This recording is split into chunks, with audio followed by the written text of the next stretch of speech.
മൊത്തം കേരളത്തെക്കുറിച്ചുള്ള പ്രഡിക്ഷനിൽ പ്രത്യേകിച്ച് ബി.ജെ.പിക്ക് അനുകൂലമായ പ്രഡിക്ഷനെ സംശയിക്കാൻ മറ്റുള്ളവരെ പ്രേരിപ്പിക്കുന്നത് അനിൽ ആന്റണി പത്തനംതിട്ടയിൽ വലിയ നേട്ടമുണ്ടാക്കും എന്ന പ്രവചനമാണ്.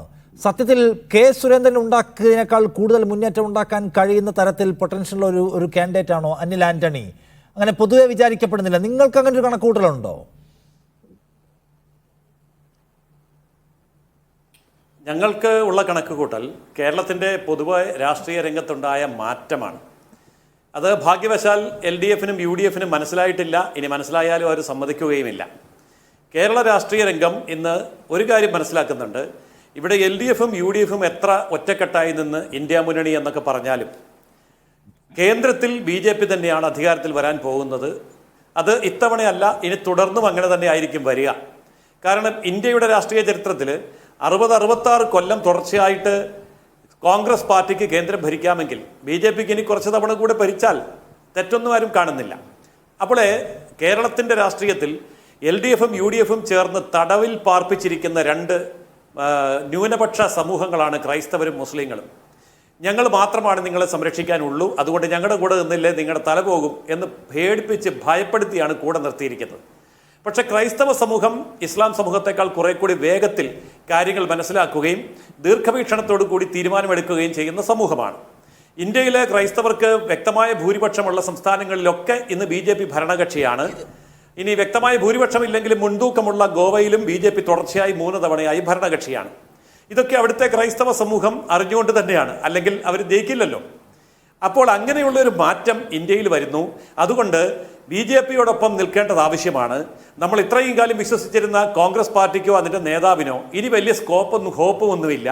അതുകൊണ്ട് നമ്മൾ ഇപ്പോൾ ഭരണകക്ഷിയോട് ഒപ്പം നിൽക്കണമെന്നുള്ളൊരു ചിന്ത കേരളത്തിലെ ക്രൈസ്തവ സമൂഹത്തിൽ പരക്കെ ഉണ്ടായിട്ടുണ്ട്. പക്ഷേ അത് പുറത്തിറങ്ങി പ്രഖ്യാപിക്കുകയൊന്നുമില്ല. വോട്ടെണ്ണി കഴിയുമ്പോഴാണ് മനസ്സിലാവുക. ഏതായാലും അങ്ങനെ ഒരു മാറ്റം കേരളീയ സമൂഹത്തിൽ സംഭവിക്കുന്നു. LDFിൻ്റെയും UDFിൻ്റെയും പിടിയിൽ നിന്ന്, ശരിക്കും പറഞ്ഞാൽ തടങ്കലിൽ നിന്ന് ക്രൈസ്തവ സമൂഹം രക്ഷപ്പെട്ടുകൊണ്ടിരിക്കുന്നു. അത് BJPയിലേക്കാണ് വരിക. അതുപോലെ തന്നെ ഇടതുപക്ഷത്തിൻ്റെ ഏറ്റവും വലിയ അടിത്തറയായിട്ടുള്ള ഈഴവ സമൂഹം ഇപ്പോഴും അവരുടെ അടിമയായി തന്നെ നിന്നുകൊള്ളും എന്ന് കരുതുന്നതും ശരിയല്ല.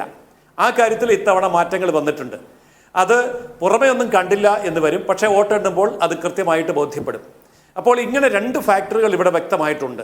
ഇനി മറ്റൊരു കാര്യമുള്ളത്, ഇടത് വലത് മുന്നണികൾ LDFും UDFും വളരെ ശക്തമായിട്ടുള്ള മുസ്ലിം പ്രീണനം ഈ സംസ്ഥാനത്ത് വളരെ നഗ്നമായി നടത്തിക്കൊണ്ടിരിക്കുകയാണ്.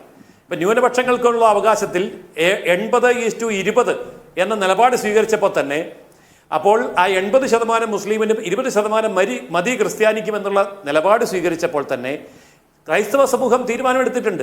ആ തീരുമാനവും ഇവിടെ പ്രതിഫലിക്കും.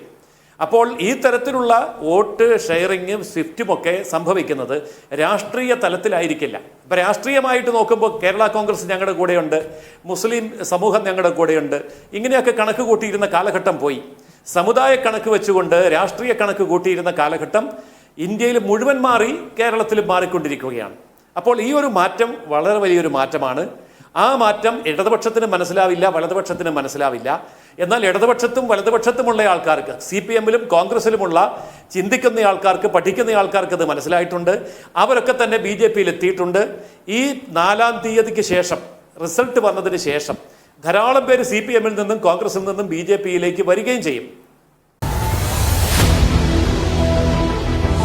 എണ്ണിപ്പറയും ഓരോ വോട്ടും. June 4 media 1-നൊപ്പം.